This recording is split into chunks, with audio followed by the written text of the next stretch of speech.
नाही उभीच राहा. मला सांगा कोण तुम्ही, कोणता काम आहे, कुणाशी काम आहे, काम सांगा. हळू हळू हळू किती किती जोरात वेगाने हळू एकावर प्रश्न विचारता. हळू विचारा ना, एक एक प्रश्नानंतर एक एक प्रश्न विचारा ना. अच्छा बरं. घाई झाली का जास्त? बरं काय हरकत नाही बाई. बरं मी काय म्हणतो, तुम्हाला नाही का मी एक एक प्रश्न नीट विचारतो, ठीक आहे? आणि मी एक एक प्रश्न विचारलेला तुम्ही नीट उत्तर द्या, ठीक आहे? मला सांगा कोण तुम्ही, कोणता काम आहे, कुणाशी काम आहे, काम आहे की नाही ते सांगा. पुन्हा ते एकावर एक प्रश्न विचारून राहिले तुम्ही. एक एक करून विचारा ना जी. आता कमाल करता बाई तुम्ही.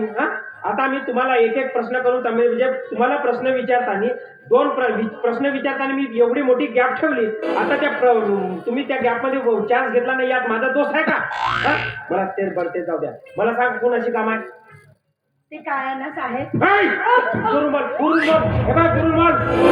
मी ब्रह्मचारी माणूस आहे आणि आईबाई जवळ आलेली माझ्या अजिबात खपत नाही, समजला का? दुरून बोलायचा. साहेब म्हणते या भाजलेल्या काळ्या वांग्या साहेब म्हणते मला साहेबासारखा दिसतो का रे? खरंच साहेबासारखा दिसत नाही का? बरं मला सांगा कोणतं काम आहे? दूर ब्रह्मचारी माणूस ना तुम्ही. आई बाई सहन होत नाही ना, सावली सुद्धा सहन होत नाही ना, दूर राहायचा.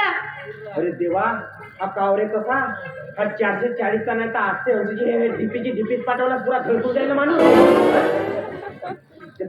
मला सांगा कोणतं काम आहे? माझं काम सांगते. आधी बघते ना घरात कुणी बाई माणूस आहे की नाही, सांगते बघ काम. तुम्हाला काय विचारलं की कोणता काम आहे? तुम्ही मला उलट विचारता की घरात कुणी बाई माणूस आहे की नाही म्हणून. मला सांगा कोणता काम आहे? नालायक नीच हलकट बेशरम माणूस. ए बाई, शिव्या द्यायच्या नाही अजिबात, समजला का? शिवा द्यायच्या नाही तर काय करायची? कसं विचारता मग कोणतं काम आहे म्हणून? मग लाज नाही वाटत विचारताना? बरोबर आहे बाई साहेब. तुम्ही येता आमच्या घरातल्या खुल्या खाल्या पाहता आणि सगळ्या पाहता, तर मग विचारेल नाही तर का करेल? आता बरं झालं मी साधा सुद्धा माणूस आहे. तर माझ्यासाठी जर दुसरा माणूस भेटला असता तर घरात बेलून नसताना ठेवलं का तुम्हाला? करून राहिले ते काय नाही. मला सांगा कोणतं काम आहे ते? माझं काम बरं ठीक आहे, मला सांगूनच देते.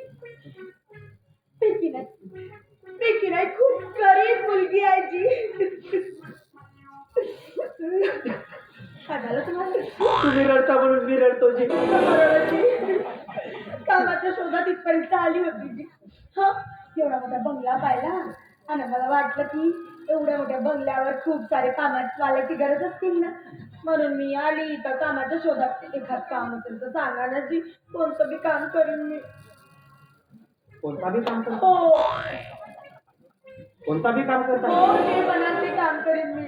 म्हणजे समजा मी विचारलं तर नाही म्हणावं काम? नाही म्हणावं कामच नाही आहे. म्हणजे होच म्हणाल का? हो, कामाची बोलू राहिली मी, कामाची सांगू राहिली. आता मी तेच का घरकामाबद्दलच बोलत आहे ना. घरकामाबद्दल मग नाही तर का? बरं झालं देवा, कामवाली पाठवला असतं. तशी आम्हाला कामाची गरज होती. पण भाई साहेब मी काम करतो, तुम्ही अजिबात काही काळजी करू नका, काही टेन्शन घ्यायचं नाही. तुम्हाला काम मिळालं म्हणून समजा, ठीक आहे? हो, कसं आहे आमच्या ताईसाहेब आहेत की नाही, ताईसाहेबाचा माझ्यावर पूर्णपणे विश्वास आहे. ताईसाहेब मला एकदम भावासारख्याच मानतात आणि ताईसाहेबाजवळ मी ज्यांची कोणाची शिफारस करतो, ताईसाहेब त्यांना कामात ठेवतात म्हणजे ठेवतात. तुम्हाला काम मिळालं म्हणून समजा, तुम्ही काही टेन्शन घेऊ नका. पण मी काय म्हणतो, मला तुमचा स्वभाव खूप आवडला. हो, काय नाव आहे तुमचं? माझं नाव लैला. मी मजनू. मी मजनू नाही आहे. माझं नाव शामराव आहे, शामराव. आणि सगळेजण मला प्रेमाने, या घरातले सगळेजण प्रेमाने मला श्याम म्हणतात, श्याम. आणि श्याम म्हणजे काना काना काना. हो, इकडे याना. आलो.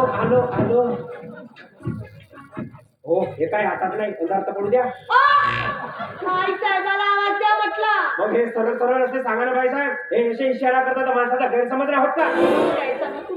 गैरसमज बोला. हो, बोलावतो ना. फालतू इशारा करता तुम्ही.